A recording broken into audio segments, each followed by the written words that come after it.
Bonjour à tous et bonjour à vous, chers amis Bélier. Voici votre tirage pour l'année 2021. Donc ce sera un tirage général tout d'abord, puis pour l'année 2021, les 6 premiers mois uniquement. Je vais le faire par trimestre. Et je referai un tirage, si tout va bien, courant 2021 pour la suite de l'année. Avant toute chose, comme dans toutes les vidéos que vous pouvez voir, je vais vous donner les mêmes préconisations parce qu'elles sont très justes. Tout d'abord, vous pouvez évidemment aller voir aussi vos signes ascendants, vos signes lunaires et votre signe solaire. Ça s'adresse à tout le monde, c'est assez général. Je trouve personnellement qu'un seul signe, je trouve que quand on regarde trop de signes, des fois, ça vient foutre le bazar dans les prédictions ou disons que trop d'informations tue l'information. Donc, à vous de voir après, hein, faites comme vous le sentez. Mais voilà, je vous conseille de prendre de quoi noter. Ça peut être intéressant pour vous de prendre des petites notes sur ce que ça vous raconte à vous personnellement, ce que ça motive chez vous, de quelle façon ça résonne. Évidemment, gardez votre libre arbitre, ça reste une guidance générale, donc elle ne peut pas parler tout le temps à tout le monde. Et c'est très bien comme ça d'ailleurs, il y a peut-être des choses qui vont plus vous toucher que d'autres, et c'est un super indicateur pour vous dans votre vie de façon personnelle. Et donc voilà, ne prenez que ce qui résonne pour vous. Le reste, hop, on le jette, ça ne sert à rien. On va commencer par le premier signe du zodiaque, le Bélier. Alors, je vais tout d'abord tirer une première carte pour notre cher ami Bélier avec le Dixit. Ce sera vraiment une carte générale, un objectif général. Donc, voilà, celle-ci, elle a complètement sauté. Vu que le jeu n'est pas encore chaud, alors elle est très intéressante ceci dit. Elle annonce une année sous le signe de la voyance, et de la, comment dire, de la sagesse, d'une forme de sagesse, puisque pour moi, l'âge avancé est souvent signe de sagesse. Hein. Donc,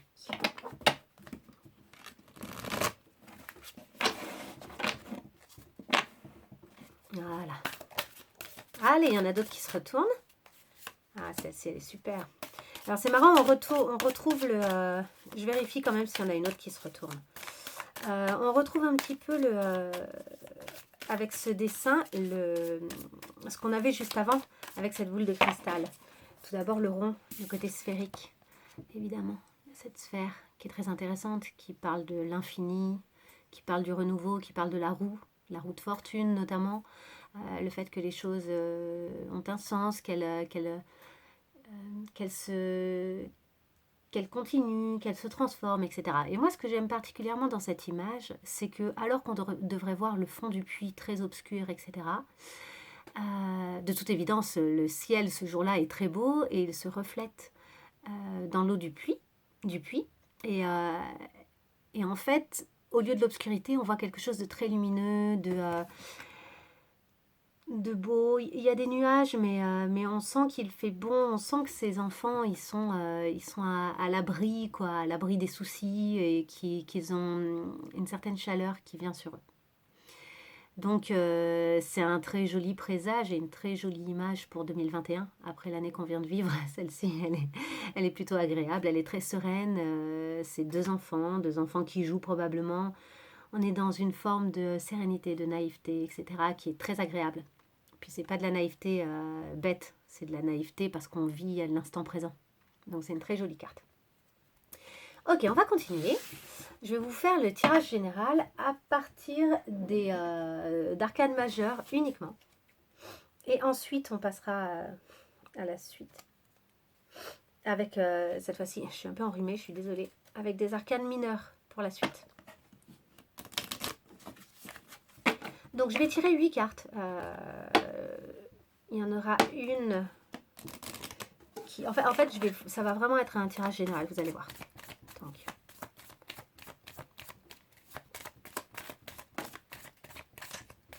Ok, je vais mettre de côté.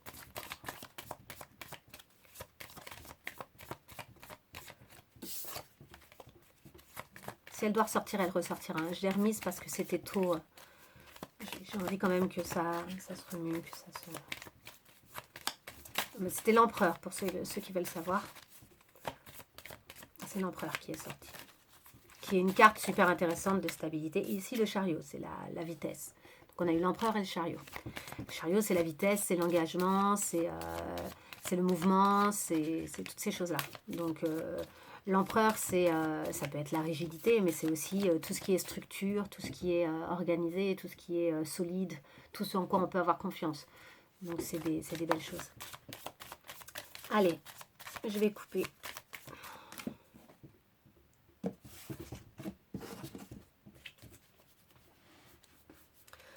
Et c'est parti. Donc là, ça va être vous en ce moment, vous actuellement. Ce qui vous nourrit en général. L'acquis de la période précédente. Alors, ce qui est intéressant avec ce qui vous nourrit en général, c'est de ne pas l'oublier. Il arrive des fois dans la vie qu'on ait tellement de préoccupations, etc., qu'on en oublie ce qui est vraiment source de nourriture pour nous. Ce qui est vraiment source de nourriture. Donc, c'est une carte qui est intéressante. Acquis de la période précédente, donc de l'année 2020, ce que vous pourriez découvrir dans cette nouvelle année, les conseils pour tirer le maximum de cette année à venir et pour évoluer, d'un point de vue personnel notamment. Votre besoin pour cette année, s'il y a quelque chose que vous avez besoin de faire ou de vivre, ce que vous pouvez laisser aller de l'année précédente qui ne vous sert plus, et enfin, ce que vous devez viser pour cette année, ce que vous devez révolutionner. Alors vous, en ce moment, mes chers béliers, alors vous êtes dans le plaisir actuellement, dans la joie, nous avons le diable, hein. Le plaisir, la joie, les actions, mais pas forcément ayant pour but du long terme, plutôt être dans l'instant présent, s'amuser, etc. Et donc c'est une période qui est assez propice pour ça, puisque on a les vacances, il y a le jour de l'an, etc. Donc c'est très bien de vivre ces choses-là, là, maintenant, hein. Ensuite, ce qui vous nourrit en général. Mon cher bélier, ce qui vous nourrit en général, c'est la maison de Dieu. Donc la maison de Dieu, c'est l'effondrement, c'est le fait que les choses s'effondrent. Ce qui vous nourrit et ce qui vous fait réagir de la bonne façon en général, c'est quand les choses arrivent à leur terme d'une certaine manière. C'est ce qui vous fait le plus réagir. Donc à vous de voir, est-ce que vous avez envie de changer par rapport à ça et d'arrêter d'amener toujours les situations à des extrêmes pour finalement vous rendre compte soit que vous teniez à ces situations, etc., ou que vous devriez changer de comportement, ou des choses comme ça. Ça peut être ça. Ou bien, au contraire, est-ce que vous avez besoin d'amener certaines situations à leur terme pour pouvoir enfin évoluer, enfin passer un cap. Si c'est votre mode de fonctionnement, si c'est quelque chose qui vous nourrit, ça peut être très intéressant d'aller au bout d'un processus. Alors, il ne s'agit pas de vous faire du mal, ni de faire du mal à d'autres personnes, mais des fois, il y a des processus, il faut aller au bout, des histoires, il faut aller au bout, etc. Et ça n'est qu'à ce prix qu'on peut rebondir, se relever, reconstruire, voilà. Ensuite, l'acquis de la période précédente. La papesse. Donc, il y a une forme de connaissance. Vous avez ouvert les yeux sur certaines choses, je pense. Peut-être aussi que vous avez ouvert les yeux sur des choses qui vous avaient été cachées et que vous les connaissez maintenant. Et ça, c'est un acquis. Alors, qui vous ont soit été cachées volontairement, soit tout simplement des choses que vous ignoriez et que vous aviez besoin de savoir pour continuer à avancer, quel que soit l'événement. Donc, en tout cas, il y a la découverte de quelque chose et ça vous rend assez serein. Ce qui est intéressant, c'est qu'il y a une forme de sérénité qui vient avec cette connaissance. Et ce qui est intéressant aussi, c'est que vous n'avez pas besoin du coup de l'étaler à tout le monde, de le faire savoir. C'est juste un acquis. Vous savez que vous l'avez en vous, cette connaissance-là. Et maintenant, du coup, vous êtes très serein avec ça. À découvrir pour cette nouvelle année. Qu'est-ce que vous avez à découvrir pour cette nouvelle année? La transformation. Donc, il y a clairement des choses à l'intérieur de vous, en fait, là, que vous avez envie de modifier profondément. Alors, est-ce que ce serait en lien avec ce qui vous nourrit en général? Est-ce que vous avez besoin vraiment d'aller au bout de quelque chose pour pouvoir modifier profondément un comportement ou en plus, vous avez des acquis ici. Désolée, elle est bancale, ma table. je mettrai des petits trucs la prochaine fois. Donc, est-ce que vous avez besoin justement maintenant que vous connaissez certaines choses, etc., est-ce que vous avez besoin de transformer est-ce que du coup pour vous ça a créé une espèce de tournant intéressant? En tout cas, c'est une chose que vous avez à découvrir. Donc c'est que la transformation n'a pas encore été effectuée. Peut-être que ce que vous avez à découvrir, c'est que vous êtes en fait que vous avez peut-être des ressources, des choses en fait que vous ignoriez de vous-même. Parce que la transformation, c'est aussi ce moment où on découvre qu'on peut être différent de ce qu'on pensait et qu'on tend en fait vers cette chose qu'on imaginait des fois même pas comme faisant partie de nous. Ça, c'est très intéressant. Mais ça nécessite, la transformation nécessite forcément la fin de quelque chose. Alors, ça peut même être la fin de quelque chose intérieurement. Euh, ça peut être la fin d'un travail, ça peut être un événement extérieur ou intérieur. Donc, à vous de voir ce que c'est. Conseil pour cette année pour en tirer le maximum de cette année et pour évoluer d'un point de vue personnel notamment. Le jugement. Ok, il va être temps de faire vraiment le point sur certaines choses. C'est une très belle année pour faire le point sur certaines choses et pour réveiller des parties de vous que vous croyez, que vous avez cru endormies ou que vous avez laissées de côté. C'est une très belle année pour ça. Là. Vous pouvez tirer vraiment le maximum de cette année si vous osez cette transformation, ce réveil et cette reconnexion avec des parties de vous, en fait. Ça va être une belle année pour vous réveiller. Pour vous réveiller, pour aller vers des choses que vous aimez aussi. Et pour réveiller les autres autour de vous, si vous en sentez le besoin. De toute façon, ça se fera assez naturellement, je pense. Mais vous aurez peut-être des occasions d'agir aussi sur les autres. D'une belle façon, hein. Le jugement, c'est une belle façon. Et c'est aussi un tri qui se fait, le jugement. Hein. C'est aussi des choses que vous laissez derrière vous. Vous laissez renaître des choses, mais c'est pareil que la transformation, d'une certaine manière, vous laissez les choses aussi qui ont besoin de mourir, mourir. Votre besoin pour cette année. Le pendu. Voir les choses avec un regard neuf. Donc vraiment, ça se rejoint à chaque fois. Hein. On a vraiment un tirage où on a le sentiment que vous connaissez, que vous avez appris des choses et mais que c'est pas encore totalement en place. Vous avez besoin de voir les choses d'une façon nouvelle. Vous avez besoin, vous ressentez sans doute le besoin à l'intérieur de vous d'ailleurs, d'ouvrir les yeux, d'oser regarder le monde, d'oser regarder les autres, d'oser vous regarder vous-même, d'oser envisager les choses d'une façon totalement différente d'avant. Et c'est super intéressant parce que ça va dans le sens de cette transformation. C'est des découvertes, hein, là. Vous faites des découvertes, vous avez le besoin de découvrir des choses vers lesquelles vous n'avez pas encore été auparavant. Et ça a l'air assez, je dirais, assez spirituel. J'ai l'impression que c'est assez spirituel tout ça. Mais après, forcément, tout ce qui est spirituel va agir. C'est des choses qui vont agir dans votre quotidien, dans votre rapport aux autres, dans toutes ces choses-là. Pardon.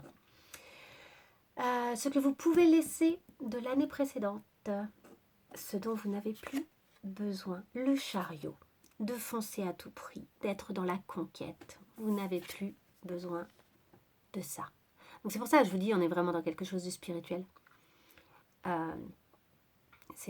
Imaginez si ça avait été l'inverse, si votre besoin avait été là de foncer justement. Enfin, là clairement, votre besoin c'est de lâcher prise sur peut-être sur le trop plein d'actions et ou en tout cas vous avez envie d'agir différemment. En fait, je pense que vous avez envie de découvrir des facettes de vous que vous ne soupçonnez pas encore, que vous sentez. Enfin, vous les soupçonnez en fait. Vous soupçonnez que vous avez tout ça en vous, mais vous ne l'avez pas encore fait, vous ne l'avez pas encore utilisé, vous n'avez pas encore été exploité tous ces aspects-là de votre personne. Et vous savez peut-être même pas encore comment le faire. Et ça, c'est génial parce que ça veut dire que vous avez une année à venir, vous allez faire des découvertes merveilleuses sur vous-même, quoi. C'est hyper riche.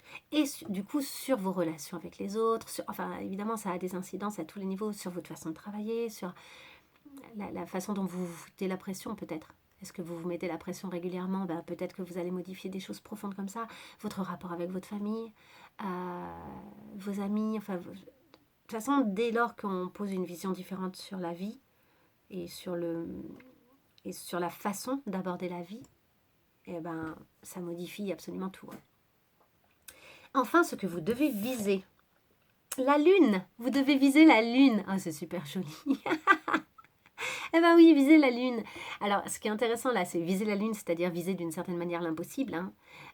Donc ça, c'est merveilleux. Ne vous mettez aucune limite. Vraiment, visez la lune, quoi. Et en même temps, ce qui est intéressant avec la lune, c'est qu'en fait, le symbolique de la lune, la symbolique de la lune, c'est la sensibilité, c'est l'intériorité, c'est l'inconscient, c'est ce qu'on ne soupçonne pas, en fait. C'est ce qui est caché à l'intérieur de nous et qui en général est plutôt beau, hein. C'est pas mais c'est tout c'est puis même si c'est pas beau, à la limite c'est intéressant de se connaître et de voir aussi quels sont les aspects négatifs de notre personne. C'est pas enfin négatif entre guillemets, hein. Mais en tout cas c'est justement nos mondes intérieurs insoupçonnés, la lune. Donc c'est super intéressant qu'elle tombe là avec ce tirage là. Voilà pour votre tirage général, c'est super intéressant. C'est un tirage sous de beaux auspices et ça va très bien avec ça parce que si vous pouvez faire tout ce chemin avec sérénité, c'est merveilleux. C'est pas un chemin qui est obligé de vous amener dans des méandres ou à découvrir des choses difficiles, etc. C'est vraiment pas du tout obligatoire, au contraire. Alors, pour la suite de ce tirage, on va faire les 3 premiers mois. Donc, les 3 premiers mois, c'est pareil, je vais tirer 8 cartes. Donc on parle du mois de janvier, février et mars. Je vais faire par trimestre. Je trouve ça intéressant de faire par trimestre parce que c'est compliqué. Enfin, là, je vous ai fait quelque chose de général pour l'année, mais c'est difficile de rentrer dans des choses plus concrètes d'un point de vue d'une année. Il y a tellement de choses qui se passent en une seule année. On a pu le voir cette année particulièrement. Mais voilà, une année, c'est tellement chargé. C'est à la fois rien, à la fois une éternité. Donc je me suis dit que diviser les choses par trimestre, c'était une bonne option. Et j'ai l'impression que c'est difficile de connecter vraiment les cartes à trop long terme. Donc je vais vous faire vraiment les 3 premiers mois et puis le trimestre suivant. Donc du mois numéro 4 au mois numéro 6. Comme ça, vous aurez un bon aperçu. Donc c'est pour nos chers béliers. On va faire ce tirage pour nos chers béliers. Cette année 2021. Ok, ça commence à sauter. Ah, c'est bien. Il y a de la générosité dans l'air, mes béliers. De la générosité dans l'air, c'est super. C'est une très bonne chose. Et comme quoi, voilà, être dans la spiritualité ou être en train de se reconnecter à des choses profondes n'empêche pas d'être en connexion avec les autres, bien au contraire. Et de partager des choses et du moment, etc. Il ne s'agit pas pour vous d'aller vous mettre en haut d'une montagne. Ah, ça va aller vite. Il y a des choses qui vont s'accélérer. Ça va être assez actif cette année, j'ai l'impression. Donc, on va faire les 3 premiers mois, mes chères cartes. Les 3 premiers mois. Oula, ça saute. Oula, ok. Ça fait beaucoup. Hein. Je vais évidemment pas prendre tout ça. Les 3 premiers mois de l'année pour les béliers. Les 3 premiers mois. Allez. Les 3 premiers mois de l'année pour les béliers. Ok. Ça y est. Je pense que le jeu est prêt. Allez. On va regarder vite fait la coupe quand même. Super. Ah, bah beaucoup dans l'émotion. Ok. Nous avons notre as de coupe et notre valet. Notre valet de coupe. Je ne sais pas si ça fait le net. J'ai l'impression que le net il est fixe. Enfin bon, voilà. C'est merveilleux, hein. De toute façon c'est l'apprentissage, c'est la découverte de nouvelles zones, de nouvelles choses d'un point de vue interne, personnel. Les poissons c'est lié à l'eau, la coupe c'est lié à l'eau aussi, c'est ce qui coule de source, c'est laisser faire, laisser couler. Et l'as de coupe c'est être prêt à recevoir et à déverser de l'émotion. C'est merveilleux parce qu'il y a un moment où de toute façon, quand on a beaucoup de choses à vivre d'un point de vue émotionnel, il faut y aller, il faut plonger dedans, il faut le vivre. C'est pas en étant constamment en résistance que ça marche. C'est pas comme ça que la vie fonctionne. Donc ça n'est qu'à ce prix que ça peut marcher vraiment. Ok. Allez. Hop. Allez, 8 cartes pour nos amis béliers.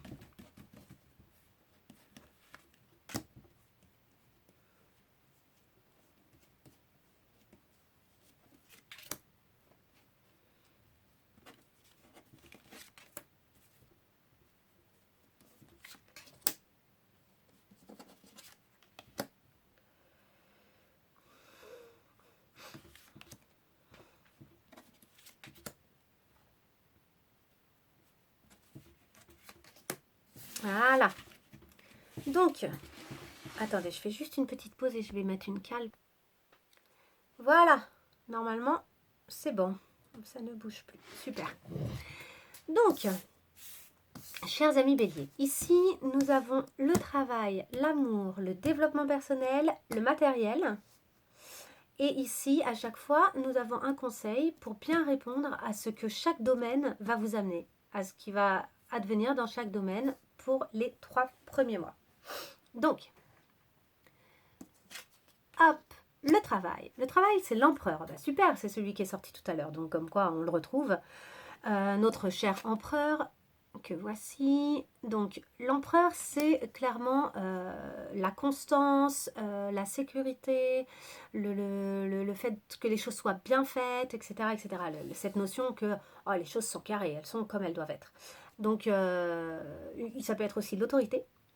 Donc, est-ce que vous avez quelqu'un d'autoritaire dans votre environnement au niveau du travail? C'est possible. On va voir aussi comment bien répondre à ce qu'amène cette situation. Incroyable, déjà, ici on a le pape.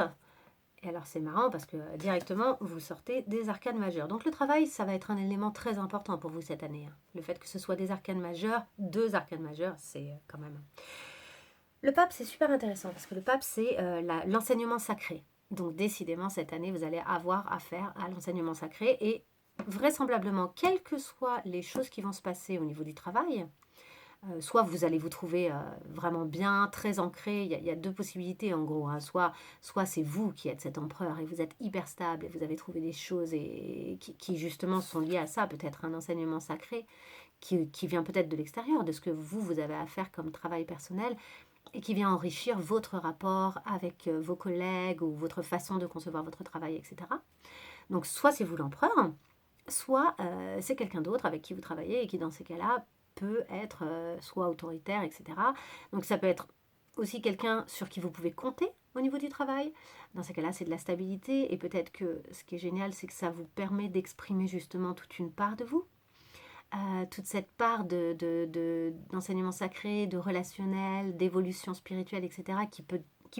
En fait, il ne s'agit pas de ramener du spirituel dans le travail, hein, quoique c'est pas exactement ça la formulation, mais il ne s'agit pas de devenir d'un coup Bouddha au travail, c'est pas ça, c'est vraiment pas le propos.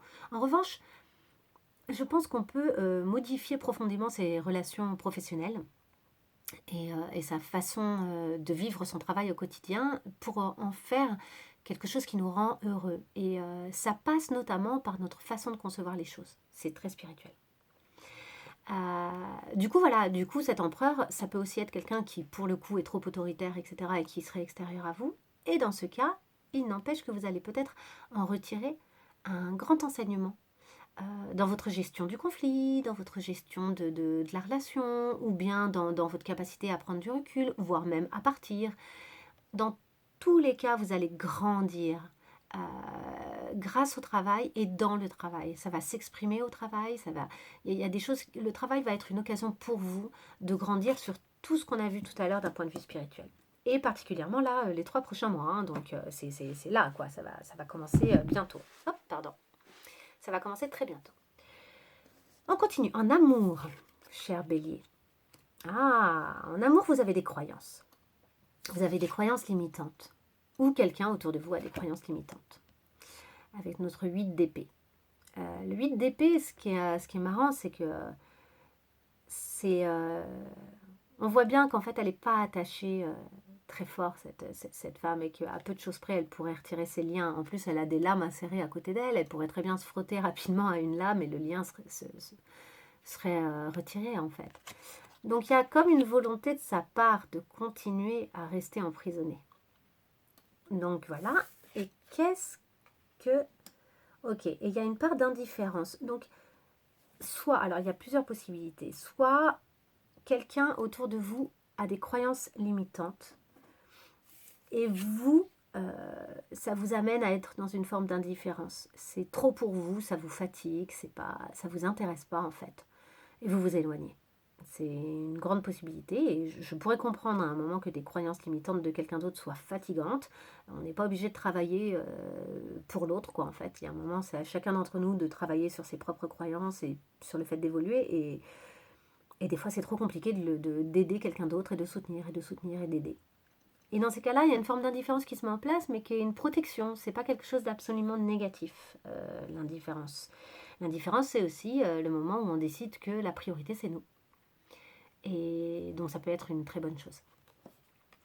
Autre possibilité, c'est que pour l'instant, vous-même, vous vous maintenez dans des croyances. Et comme si c'était trop compliqué en fait, comme si l'amour pour vous à l'heure actuelle c'était trop compliqué, vous voulez plus voir, vous voulez plus trop entendre, vous voulez plus. C'est un terrain de guerre l'amour pour vous, ça a été trop compliqué et du coup pour l'instant vous êtes résolument dans une forme d'indifférence et c'est salutaire pour vous. C'est-à-dire que c'est le moyen que pour l'instant vous avez trouvé pour ne plus vous préoccuper de ça. Enfin, pas pour ne plus vous préoccuper de ça, mais en tout cas pour que ce soit pas